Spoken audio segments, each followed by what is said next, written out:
Ode me ba Kofi so abeka yensa Kofi Martin. Kofi Tonto member MPP communications team omo na anopai meni omo edi dwuma. Na mame hyase wo council ho no mo enra yura Albert Kandapa ekomra se bedwafie garoni omanfo mo timpane ya asrafo kwoto hye wo mo so wutie se do mo mra se bedwani no eka no a ebi mo won ma wo mo no mpemu nyina bubuye de ohwe ne nkwa no omo papai no de omo hunu ye eno no the minister no wa condemn DSC no ese enye nyina afana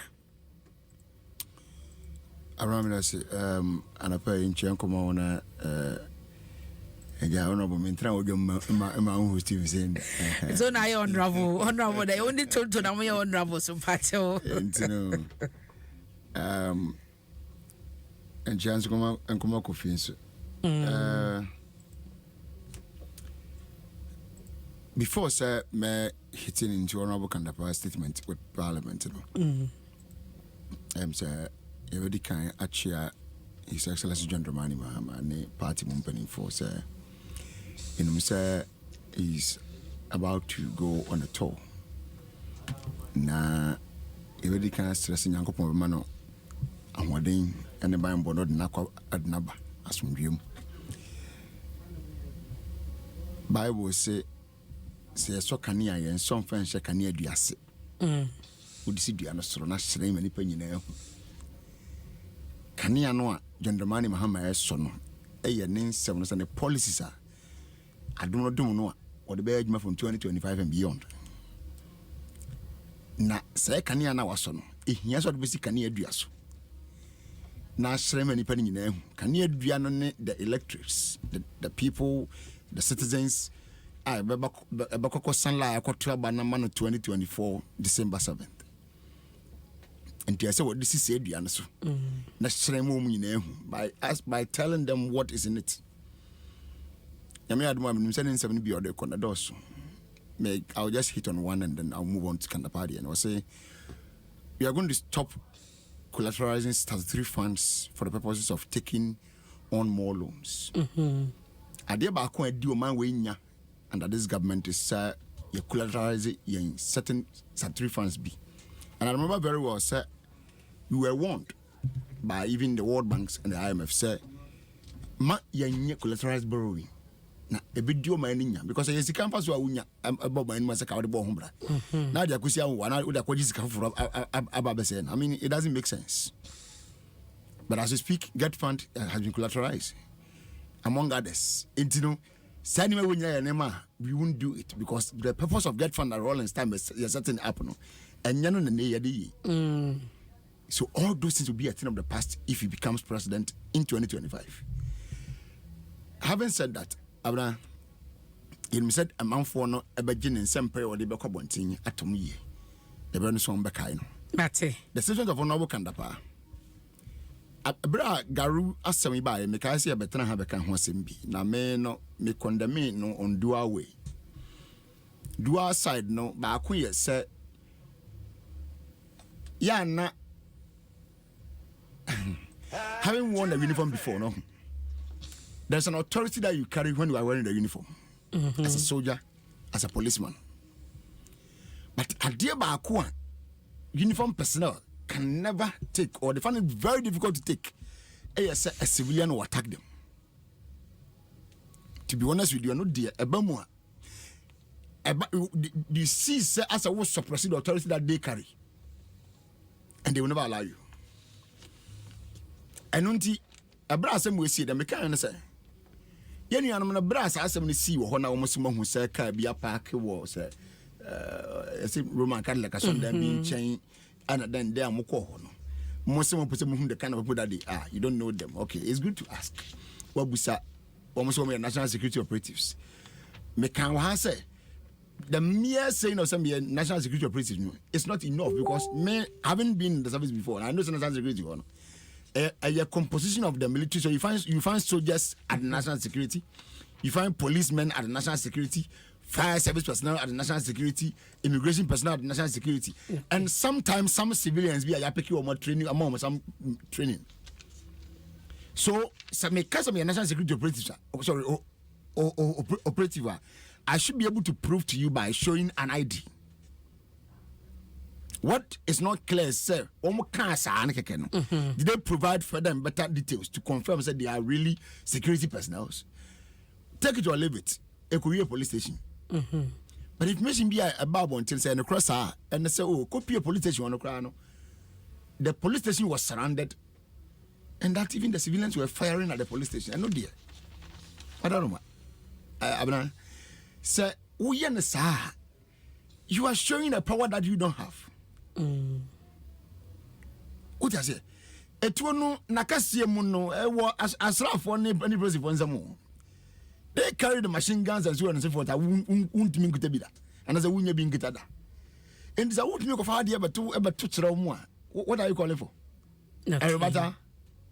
So calling for Rebata, can you stand the heat or the pressure? And that's the kind of weapon that you can also release. In Kayi. What I say? In Kayi. But Mpensenpensenmu Kafunia come at them with the home pine Pentremu. And the can say, I catch this of Miami and say. Saban is saying, so look, try to get the core people and arrest them. There be a mass exercise, Abra, it lead to several instances. Or be a winning motion, what to. In law, the Sunday will play of alibi. I didn't question no when you will be and apparently be a ban and Mitrisa May and upon me bedroom Fianuano and I almost about some base in Yadmiafra. Naya Bobotro, all in the name of say per one more acquire ABCD. A band no soon to sini. That is not the appropriate way to go after such people. I think we should rather get more of intelligence gathering. In that, as CIA operatives company, yes, we should be able to do more intelligence gathering to be able to fish out people out for a woman okay, and not necessarily going after every time they can hurry. One more emotion. Number two, should you always be say Yakobiana or say Yakobo woman? Say ebia energy na omo di besi omo no ene determine someone am self defense and I say in the security services there's something that we call minimum force. Okay. And that minimum force, to be honest with you, Arabian defining minimum force, and so we need the extent of that minimum force. So sometimes minimum force can be used, but my point is, I say, should it always be say you could do kokomlemle? Na yekwe super obi abati say abunana. I know sir, they are very recalcitrant beings you may find them. Those who even challenge you.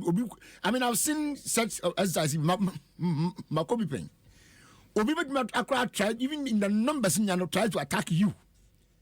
I've seen an instance of somebody was trying to disarm a police officer in the midst of other police officers.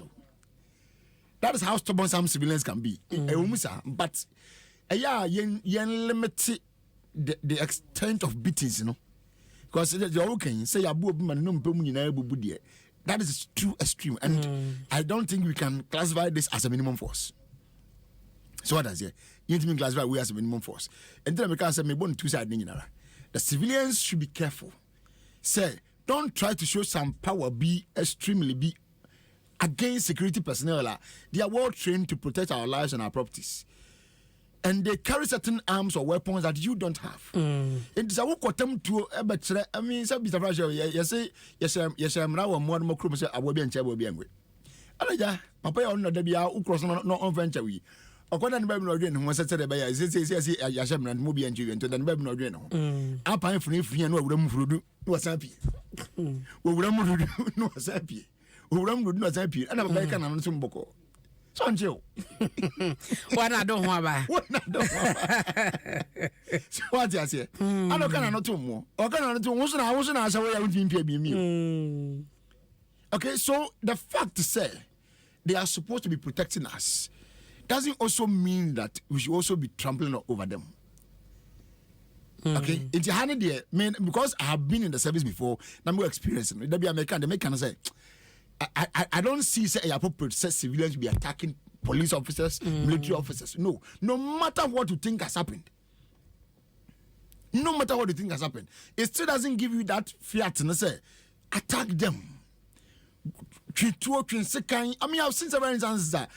I remember my service days. Yeah, call rounds be near Kopia police station. Yeah, I ran table of I ran on phone to be an actual police station. Actually, for the fear, but over police for no one. But for we getting there. I some the only said him when a woman say, yes, I am microphone to sneeze one, maybe one. But it still doesn't give you that fiat. Let us always try to use the appropriate means to get redress to certain issues. Chen say, because and I have money, I ship police station, no, I mean, those things doesn't help. Mate. Why? But I say, Honorable Kandapa, she also ensure, say, as you are condemning, so your way no, and no. Tell your men also that thinking that once you go touch is enough. No matter go to we have no people can impersonate and can be anyone can okay, so if they get to any spot and they want to be known as national security operatives, they should identify themselves well or properly. Mate, may I say, lawyer Chumberima and our tenant cano coffee. Yeah. Na maybe say you condemn the national security minister copy parliament condemn no. Enough dear a course or man for garu anything panny. I think say enough or otherwise, you know. Eddie can mention on a tea for an a lawyer. Enough or otherwise, a big gina on investigation. The police. Also, there are no more investigative body within the police and the national security, etc. Independent investigation, say either so more and say any other qualified entity to establish from swa a buyer and the freeness was some from swan a buyer. But I think say no quans when they say minister no everybody can condemn the act because I did be a do body and now there's yes so. Until no minister ne condemn the act na boni bi ani ho enough ne de yenye nhwehwemu ni hunu se den ne kofa asansem yi baaye na asojafo ana policefo ana national security fo a omoye sa no na omoye to what extent no mo de bo omo kra ho ban ana sesen ana se omutimi agi omo kra na omo sa ba ekiri won say lawyer de wonim the mens rea adwene pa a tie at the chrono moye enachi because obi baoso edi two baoso na se nyame ye wadom na otimi gye wo ho na wokwa enipa na yemfo so mra ne bedi ba se otimi gye wo ho na wokọ na asa san wachi esa aba na ubesani tuogu nipa ne so a na wadwene pa etu akire enye se wo protect wo ho bio wadwene po ne se sisi won so pese obeden ubedi ewu de mra no e hye wonsem ti ansa na ebehu sa na ema nyina je se ye investigation na ye hu near the assembly to ne pomasi bre. But I think say lawyer can sem nyina. You see the other day assembly by I think say haya na be kan. Me kan say timamufo no ye hu say ye nuanom mo ye security fo no omo ye adwumaso. Ena no pa ya sorry a ye betena ha ye di ye ho nkomo ye kire ya adwene omo Dwaso tie omo tika mu tie no omo wa sorry ne ade no enye kwawo Ghana no enna ho kwawo. I think say ade ba ko a ye nyina no ya na arefie bi ache Ghana na ho kwa enipa bi ye adwuma se ne be ya menu mi no ye betimi asori akoye nnwuma so enya asomdwe kofo bi sacrifice omo life omo de omo nkwa ebo afore ama menu mienu se ne be ya ebetimi akoye nnwuma so akoye nsore ene de epesi yi nyina enti sa nkofuko no omo de omo kra ato ho bo man no ho ban no se unti bibia se na usani tuogu omo so a you are making a mistake. Wo hwe brofo kasem de friend yen territorial integrity the borderlines, even on the seas. Yenianum Navy for egunsuo no so a almost sacrifice your life every single day to make sure say yenya attacks be craft from the seas. One more mugu the various borderlines to protect our lives. omo call garu ho no omo adwuma no bi no ne say won say to kotna fo bi a omo pese omo be wura Ghana no abonefo bi afrem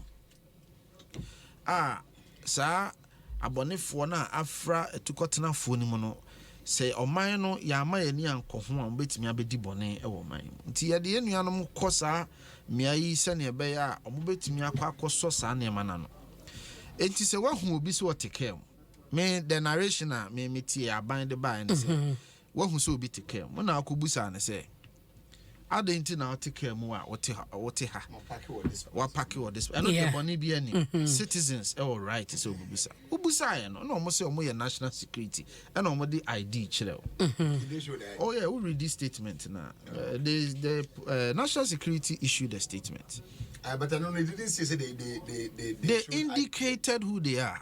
Okay. Yeah. And that doesn't necessarily mean that we need ID. Okay. Anyway, I would have to find because it's identification no and the mass sembia what can be beje to sampa we free by be say. Yes, almost at you ka some home kan mu. And who say two kan mu. Yeah. So that make them say okay, any one person no police station. So we operatives there no police station. Now me dey na how many say still na yakodo police station for no. Na so still attack somebody na hon na me dey na me ntiase. Statement na okay. Issue that's a good issue. Issue about 2 weeks ago. Yeah. I remember me can but it wasn't really I mean it didn't say they identify themselves through I mean their IDs and so on and so forth. No. I can't say. Okay. All right. But the point is enipa no akasemi national security. The point is all they want my ID cry what meaning nipa na police station. I'm a police if wajia tunse nkofo ye ni momo omo ya aban adwuma de aboye nyina ho ban na wasane to de go omo so I want it from so all right and say o to me a wo ne say wo no police for because in fact mumu hu omo na na omo ye station there no the right thing crown pony say kamo be free police say ye hu a suspicious activity na police hiding I take steps and your mum put crane cause makase ye mumu lidi mo de mako. Yes I mean ni na the same ran but once amodimi so one free police ba mo ama ho na mo akwa mo ni na akwa mbo akodu police station ho no whether or not the police ka wo mo nya operatives imponu a once amodo mo police for nsaba madwuma na si yeah but I think I'm not questioning say omo hu omo no your best practices lawyer they will use police into obetimi achirem but the me madwene kire me ne say so who be na or you suspicious especially where you think says our suspicion no it carries some form of threat or danger no you as a civilian it's not ideal say we be confronting nipa no okay there are two things the law permits civil arrest so mpa police ne kwa betimi achi obi enti se adekode na esie no wanim no yade a se de wo kan e bia ye de obetimi a control dia at se bia wo to achi ne ba kon dia mobi mo ani enti no ba wo chi no aso de kuma police for okay emra ni nyina no wunya chi no ano wo need to detain anybody to wunya chi ne police station street and I said yes police for mbo twema wo do ma police for no wana na wo mu twema na wo mo je na wo wi so the caveat they say danger so young fan say sabio bodam ni gina kwan so na ukute sekan and bibia as much as wo citizens right of arrest at that material moment nipa no kuta weapon obetimi dey pro and obetimi nti eso ma professionals na be say nti mrantie no hu so mo tika mu a mo suspect say empo omo betimi awa atuo ni ade no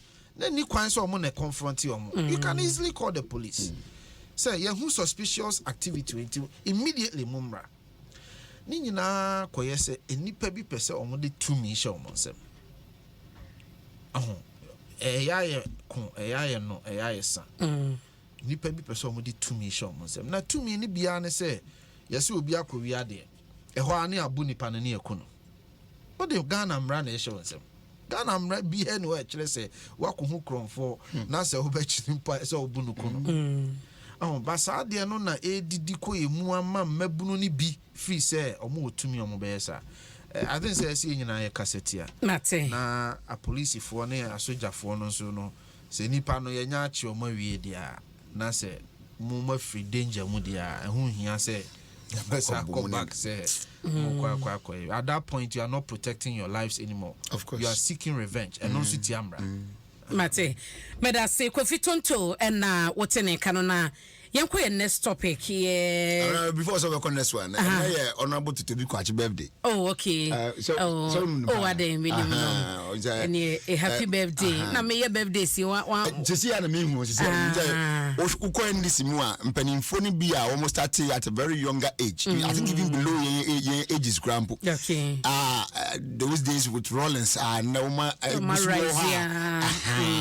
now they are more or less behind, and then I mean guiding the young ones to be able to step well. But won't mean mobo say din any step and because I'm bondi to be quite there. The Ghana want in the and run about those are only people who are and easy that in your menu happy birthday to you. A special dedication. At your man about the Mawuni here 106.3 near Chukra so na say your cosa you know maybe Ponswa Meshada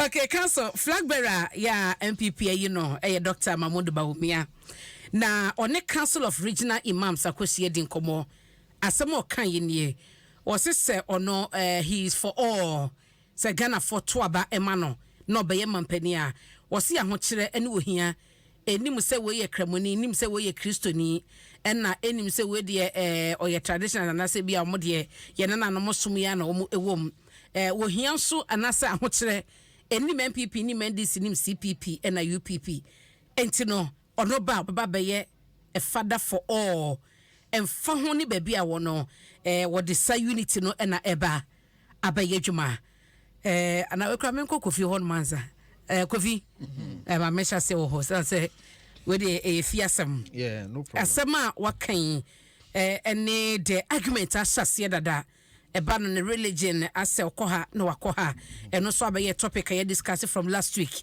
even yesterday Yere bin Chambers e kan ho asem ene de okan esisen amini aba we dey say asem ni fi na obi akofa asem aba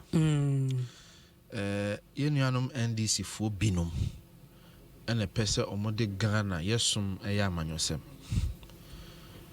ni nyina ne se omobo nyoso se omampanyin abedi akire ekwa asore na omono free se na asore komu no ode petumi ana abato nti na oyesa nti na no be se na otwini ena eye mrashi bedwani a woni ngo prampram Sam George ekotena mwa munua metro afidi kase so keka nsem bebre osupa ira Mahmoud Bawumia pa ba de okatwa ato ne de ama ene ho ye bebre aba ne se brofokasem enani die kwan so ira Mahmoud Bawumia ye religious prostitute chese obi a we prostitute kan treating the same say two ni if you say and no kwa sorry wa ha echina no akọ osum ha enti or a religious prostitute eno na akofa ho ye nyina ba na en yenuanom NDC fo ni bi tokoso kase Ghana ha ye ni any religious issues bi anti aden na Bawumia pese okwa sorry de ye te said de religious issues bi abana ono na ebe solve edikan yenka ne se oman yi mu yenuanom Kristofo ene yenuanom Muslimifo yete asomdwe mu memene da kwanhweni enso tada bi wo ha mekọ kwasiadafo som ene omokosom yesom no ye memene da enso mitimi ne kwasiadafo kosom enti nke ye fa Kristo som mpokra na ye wonmo omugina ha ene wonmo omugina ha ansana yenuanom Muslimifo aba semekọ kwasiadafo asori a menko because ntokwa wo memne da ne kwasiadafo asori patcho wate ase me kofi say bia asori ne ye bibia ye nyina ye de ho kwagim ama brofokasem ye kase to entrench our religious harmony and unity.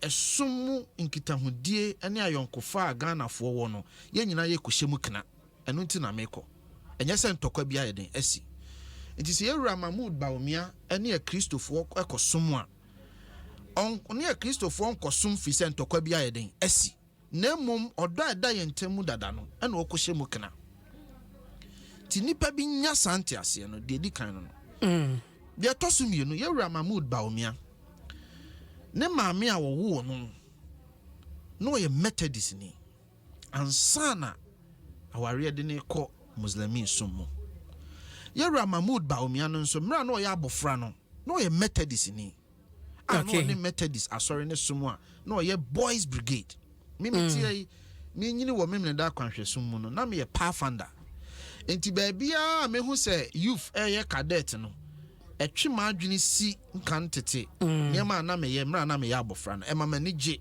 enti baabia me hu se ye cadet bia na mapina yeden aben ho yewura Mahmood Bawumia na sorry kwa okɔ no ade a yede adua no mu fiti mmofra brem a obeye cadet ni fie nso ni nua no mo ye dunson 17 emu nwɔtwe 8 eye Kristofo ene mu nkono no eye Muslimifo enti ono ni nchi ni baby a wo free ba no o free a Kristofo ne Muslimifo fie na eba but ono akasa as a person or a Muslim nti enye confusing how se wo ye Muslim obi anim se somne de wo ba kumu a wo ba kumu se bia obi na invite wo se wo ya so na se wo bibia ya so dem beja yen a it is an invite but koye se okwa sore esan konkre musum no ne bia man crofo ye confused Mahumia nye Kristoni o let's not confuse the two. Yes, I'm saying that osano na okɔ na ne maame kura jai be ye Muslimin nti ono nso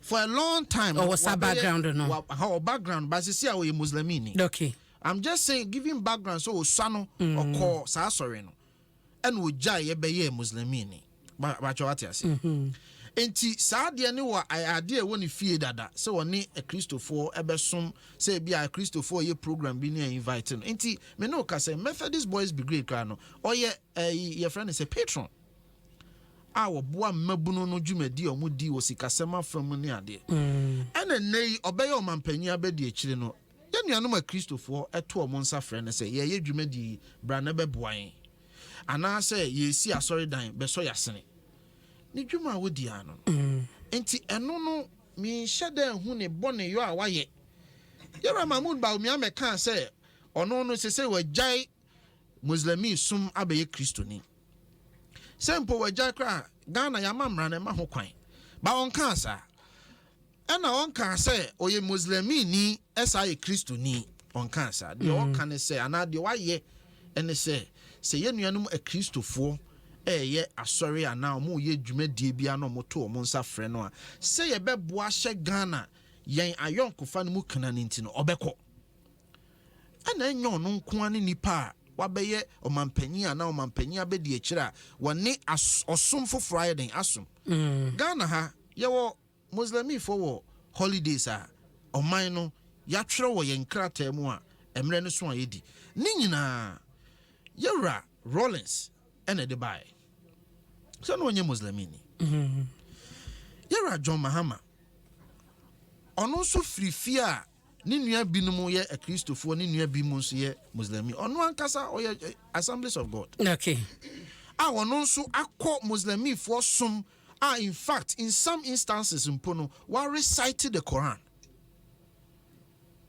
yewura John Atamels yewura Kufuado kamia yese Ghana mpanyimfo nyina nansen Kumasi mosque amuko bie kakrakai ote kokko so kɔboa ye maye bie so ono onye Muslimi enti adan na yewura Mahmood Bawumia de okɔboa a Kristofo som ne omudwumadi a ebeye bone si forma me enti mimi gidi se Mpensenpensenmu ne Ghana mpanyimfo a obia kan bie ye no ye nyina ye condemn asɛm a Sam George kan no eno na yewura Ibim Chambers ka say sansem we nyensem a say mpanyimfo keka ne sososo ti mu nyina mo moa ne condemn Sam George for such an irresponsible comment I will make here me that say against no meaner person than the Vice President of the Republic.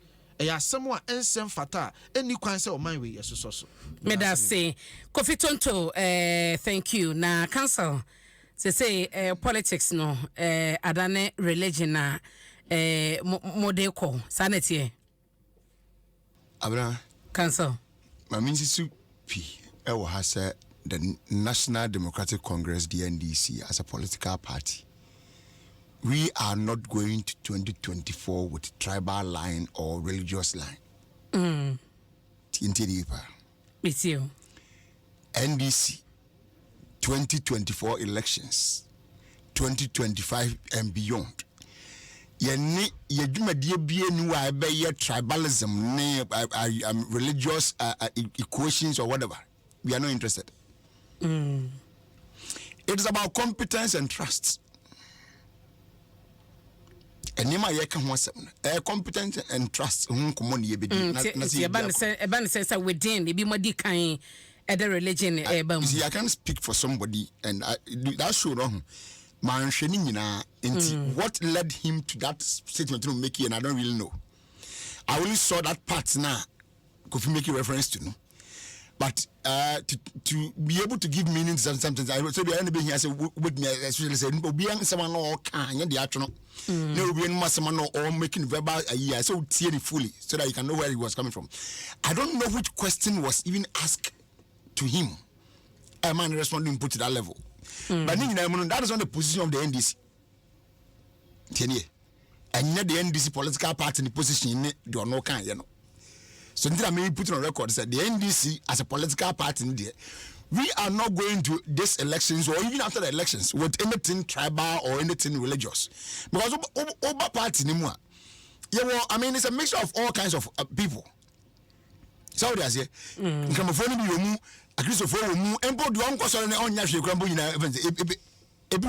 you find the same thing in the MPP as well. So there is no need to say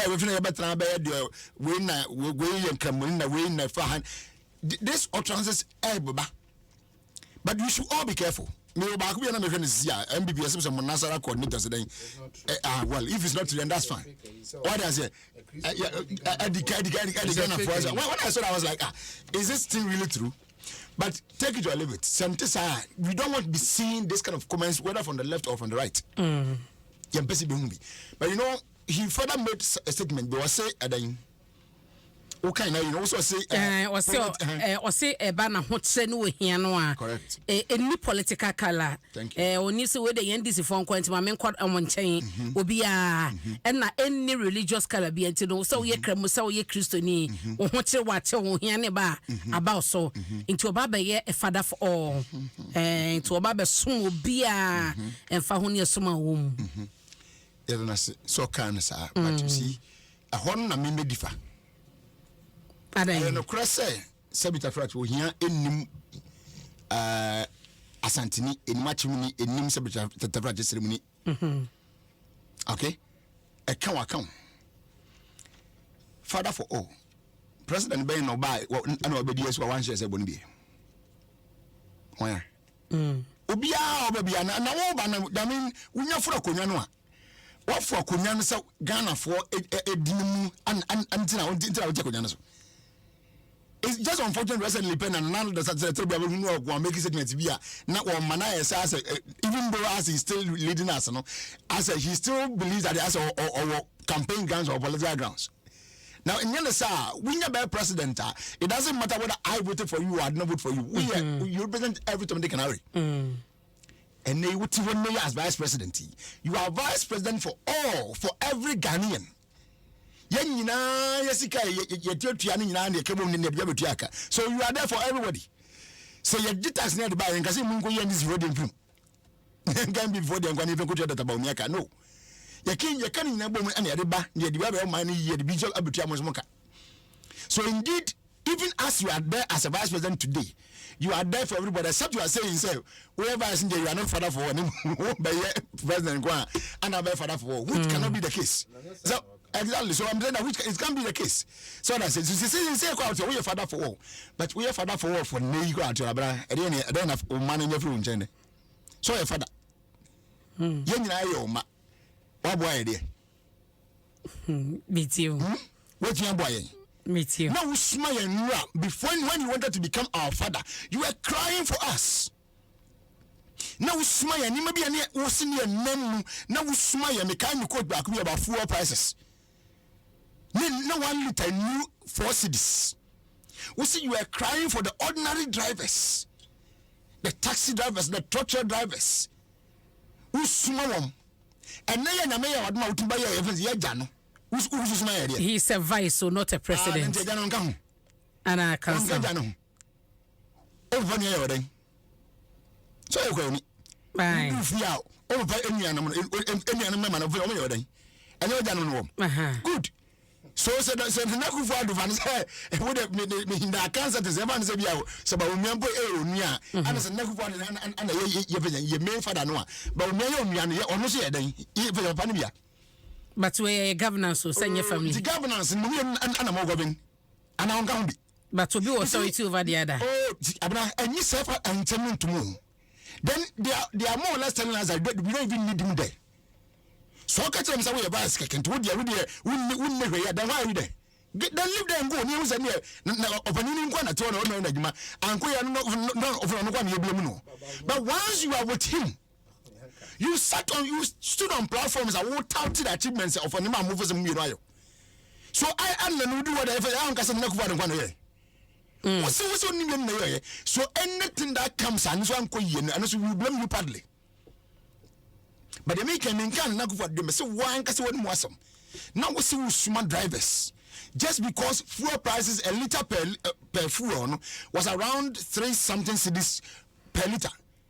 And a liter for fuel is almost 13 cedis. Are you still crying for us? And I've done you. So I said, no, what's your baton now? So we hear any color. We hear political party. We hear tribe. Now with me come beyond now or one now was smile and run when Pierce on my now. What's your bottom? I ain't me uni. What's your bottom? I ain't me uni. After the turning to us, and now to it. Then why am I in it? Okay, at the end of my papa, what I am I and you would make us up and some more. At today, make us a red one on my dozen and then what? Now what's the busy abundant? We see a Bobby Sian with Bria back with IMF. And little man penny me lunch with you on mine economy, so man, so what I want to show me. Then I go for a degree, a BSc economics.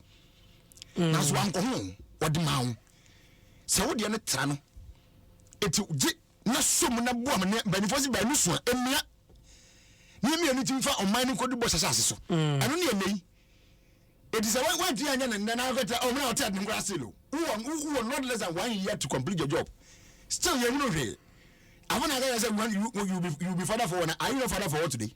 Okay. May I say, council coffee, Bibi. Some lawyer, I say, I cry, walk to school near Busa. I say, what is a bed? Now, I say, a bed is an animal that stands on a tree. Now, what is a tree? Now, define a tree. I say, Biano, I want to pomesi bre. And penyinfo na call man penya be di chire ho na enkomo bia ba ne yedi. Enkomo na yedi no fa esom ho a enkofo bi pese omode mpapan mu ba. E na wo ka se da bi. Sa me ba mo na ase abesre mo se mo mfa tumi ma me no. Me ye agya ma obia. E enkomo no ne fapem no no. Wanso na wo ka se o man panyi bia wa ba bia promise se obeye father for all. And you be a John Mahama by pay your own argument or your father for all now. Father for all no man doom so a buyer for 4 years.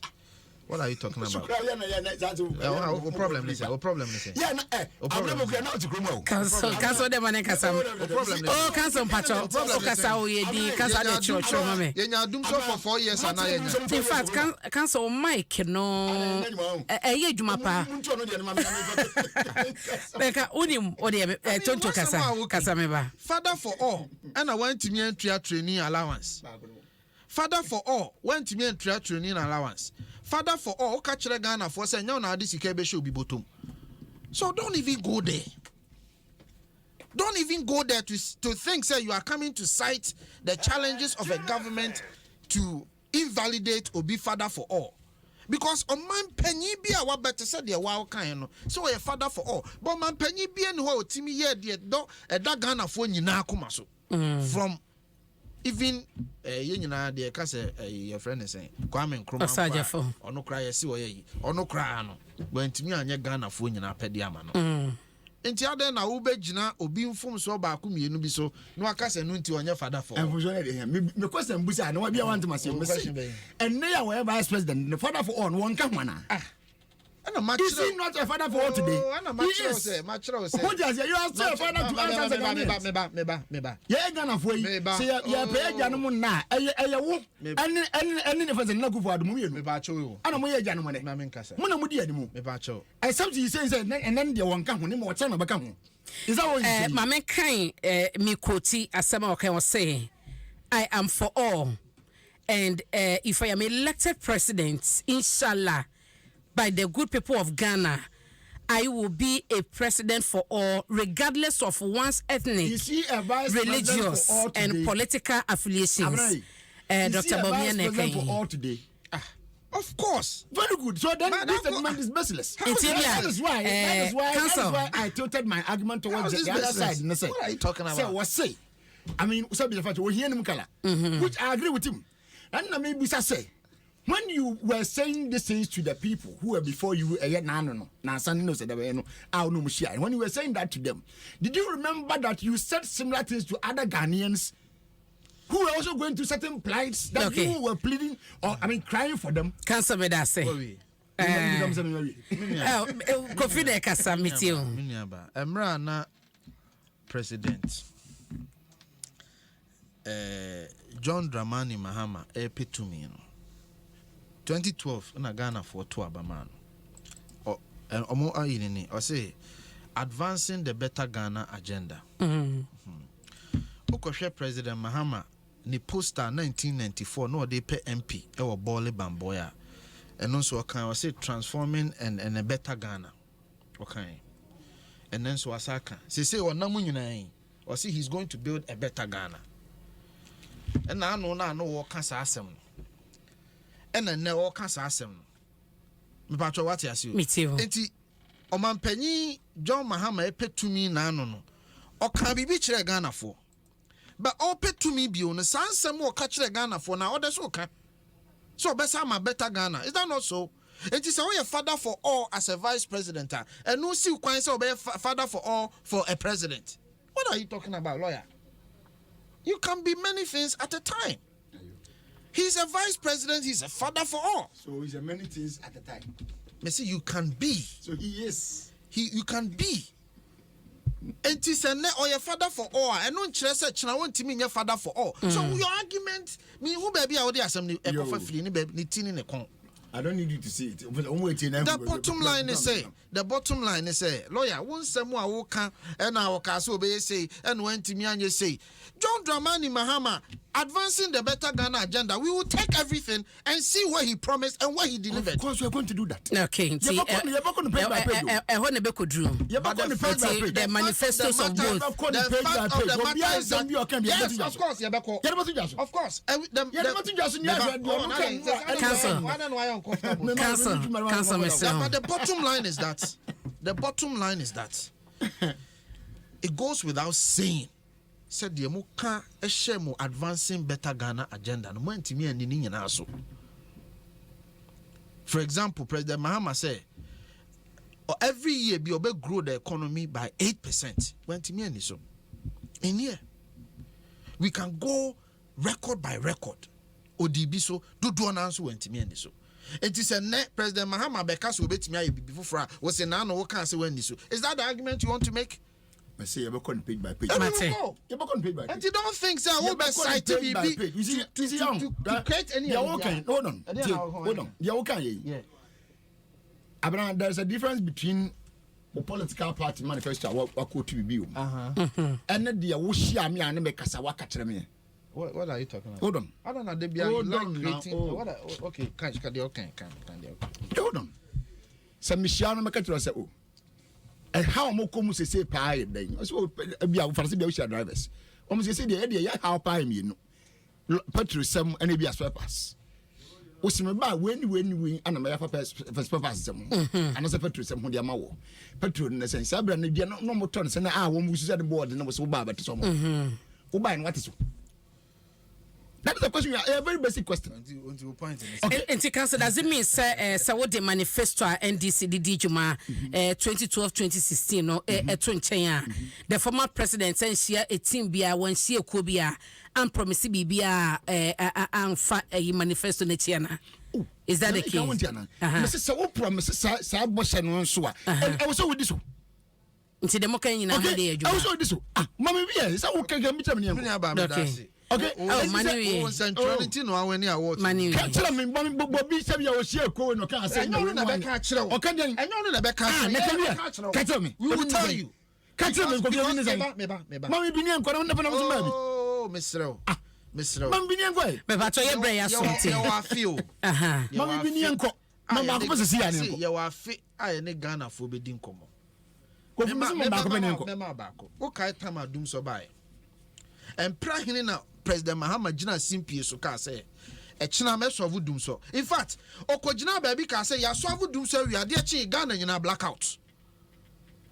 How many times na President Mahama be ka say edi kan phones are charge wo yen plugs mu na di dum so aba e na we kobo we na ma so dum so ada say me so dum. How many times and no promises say and me so dum so anya ye e china me so dum so anya ye.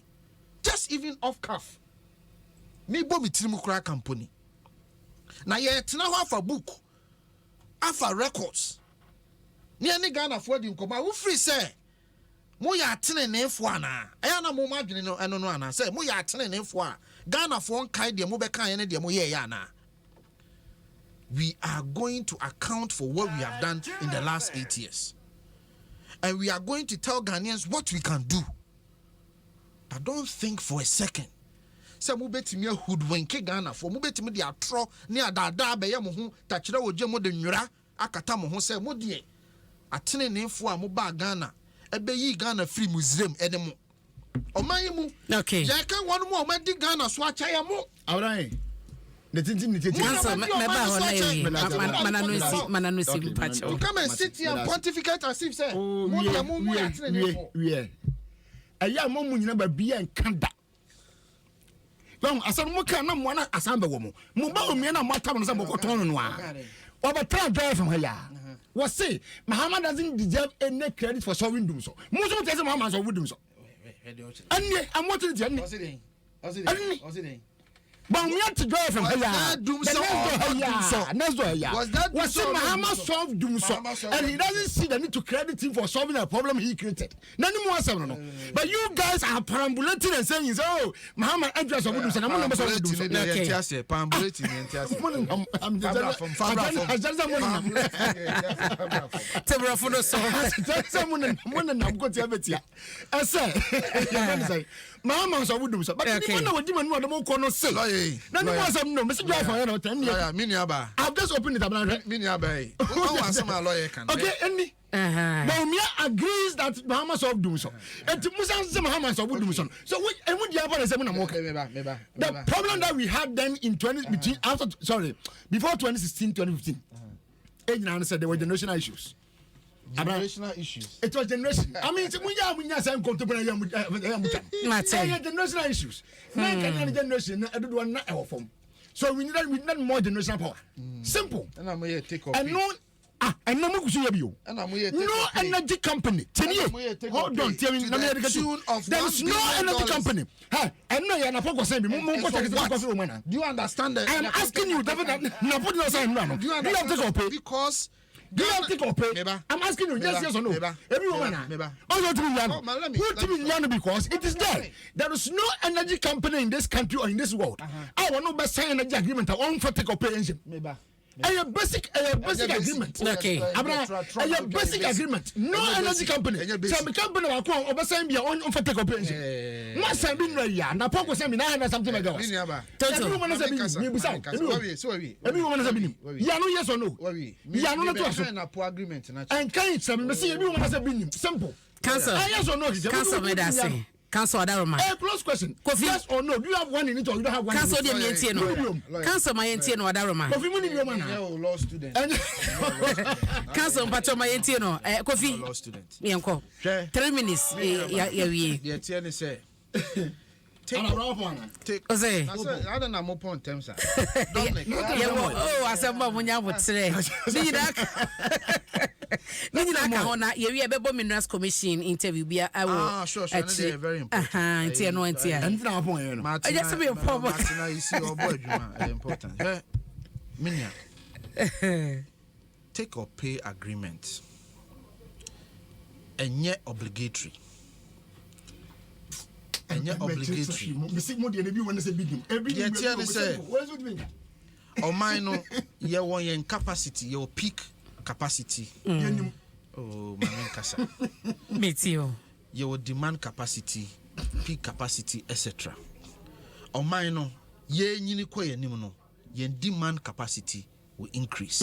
So certainly, also signing new agreement or generational agreement. And Napoleon was 750 megawatts agreement. I signing the account for the next 10 years or so. What would you acquire and say?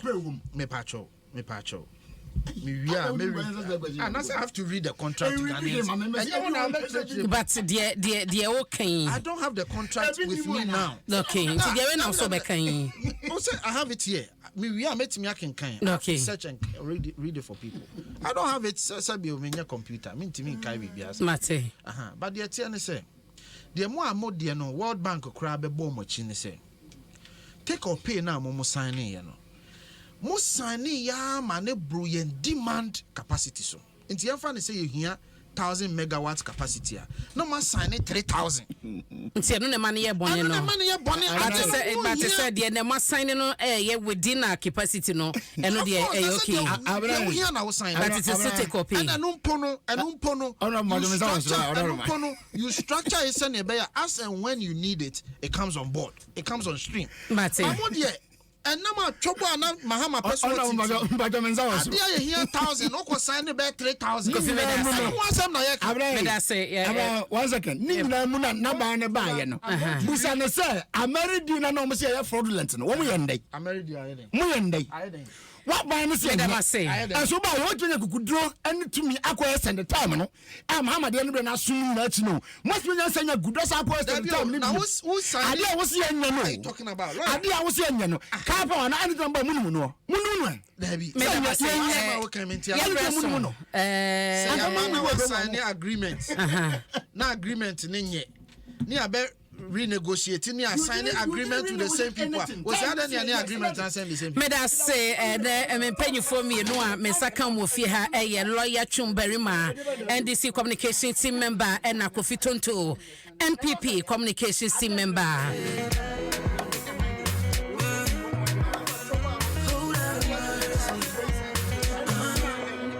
Anti yenwie sa esanse ye be communals commission na yedi nkomo e wo ho ne mo mansa na mekono abrantie bi brantie munyafo pa ope